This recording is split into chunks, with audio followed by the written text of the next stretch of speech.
Want to know what a real man would tell their lady about love and life? You're in the right place. This is Hello Ladies with Rom Wills. Rom Wills is a speaker and author of several books on relationships. Grab some wine, sit back, and enjoy. Welcome to the Sunday morning simulcast with Rom Wills. Change the water. You know what? If you have an aquarium, right? You have an aquarium and the fish are acting real funny, sluggish, they ain't doing their bopping around like they used to. You probably need to change the water in there. And anybody who owns an aquarium know you got to change the water constantly anyway, right? It's the same thing in life, right? If you going through life and stuff is just not working for you, right? You don't like your career or your job or whatever you're doing to survive. You don't like your relationships, and especially if you don't like your living environment, and it's starting to affect you emotionally, you might have to change your water. And because a lot of times people try, because of their circumstances, they in a certain environment and they feel, they just, for whatever reason, they can't get out of it, right? Or sometimes they don't even think to get out of it, right? They gotta change it. You gotta change your environment. People don't realize that. It's like, in that environment, it could be where you live. It could be the relationship you're in. It could be your circle of friends. It could be the job you have. You have to think about it because you cannot separate your environment from who you are. You can't separate. If someone wants to know why the fish are behaving a certain way, right? If they want to know why the fish are behaving a certain way, they need to check the water. There's a saying, crabs in the barrel, right? If they say there's a saying, crabs in the barrel, and the saying is, a crab try to crawl out, others pull them back in, right?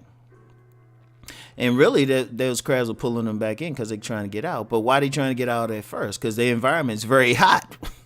It was like, they just climbing over each other and everything is not conducive to them. People don't think about that. Like, I remember I read about a gentleman, right? I'm not going to call his name, but supposedly he was living in the big city, right? And this is a common story, right? This especially in the black community back in the day, right? You may have somebody there in the city or something, and they're just cutting up. In fact, I got another story about that, more specific. They're just cutting up and everything, right? Getting into trouble. So their relatives will send them down south. They'll send them to like a more rural area and stuff, and usually they get straightened out. And I remember a woman told me that one time she had a nephew that was just a bad kid, jumping around, doing all this stuff. But they took care of him for a week, and he just changed his whole thing. And the only thing, it wasn't his personality. It wasn't just something inherent in him. It was the environment. That's why you get some kids, if they in the worst neighborhood, right, worst environment, they could change up. They're going to get caught up in certain stuff. But then you put them in another one, it's like boom. I'll tell you a story about myself. I remember back in the 8th grade, right? Back in the 8th grade, I used to be a peaceful kid, but I started getting in fights and stuff when I was in the 8th grade. Like, that's probably the one year I probably fought every other week, right? That was all I behaved seriously.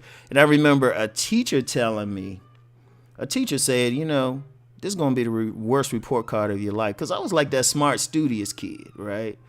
But I was also that kid being smart and studious and generally peaceful. Other people thought they could take advantage. Now, I put up with some stuff before the 8th grade, right? I put up with a lot of stuff, right? A lot of people trying me and everything, but I was just like, So, I know about that bullying, but it didn't affect me that much because 8th grade hit a growth spurt and I was popping some people. And I mean, like, to the point teachers were concerned. They were like, wait a minute, Rom, you used to be one of the best students. Ironically, even though the 8th grade year was like, overall not my best year academically, I was still the smartest kid. It's in my yearbook for that year. But I realized then I needed to change my environment and stuff. So, I talked to my grandmother and I said there was this private school I wanted to go to. And, I did the stuff I had to do, the test and everything to get in that private school, and I got in there. Once I got in there, since it was a different environment where, somebody wasn't trying to test me or fight or whatever every day and stuff like that, I could focus on my academics. Everything went back to normal. I was honors roll several times, right? And, did well in school and even got scholarship offers to different colleges, right? The thing is, I changed the environment. And people got to look, when you out here, when you look at your situation, look at the environment you're in. Start with your home. Is the home chaotic?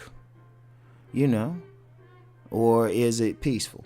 Like, honestly, a lot of people, even though I'm promoting great relationships, sometimes the person you're with that's part of the problem. You might have to roll out from that person, change that environment.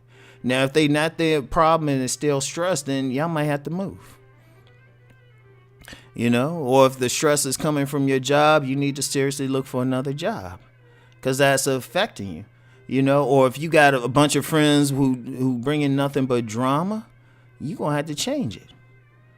Don't be afraid to walk away from people, because, look, sometimes people, in a sense of loyalty, they'll stay in a situation or whatnot, or they'll feel like they can't do any better. But if it's killing you, why are you staying in it? And I know some people say, well, I can't afford to move, and these people have been my friends since childhood. It's like, but they toxic. You got to do whatever you got to do to get out of that situation. You got to change the water. You got to because what good is that situation for you? You trying to be loyal or deal with the same thing thinking you don't have any options. You always have options. What good is it if this is stressing you out? What good is it staying on that job if it's stressing you out? Yeah, you paying bills with it or something, but contrary to popular belief, there are plenty of jobs. There's still plenty of jobs. Now, you might have to do some stuff to get that job. You might have to get some type of training or see what you can do there. Or, you might just try to think about doing something entrepreneurial. But you still got to change it, because what good is it if this is stressing you out, if this is giving you high blood pressure and stuff, if this is because of how you eat and you might be getting diabetes or something, what good is that job just to get a little bit of money? Or what good is that living situation or that neighborhood? You got to change the water, because you can't separate one for the other. In fact, out here in general, just on a macro level, people talk about the hood or different places and everybody's behaving so dysfunctional.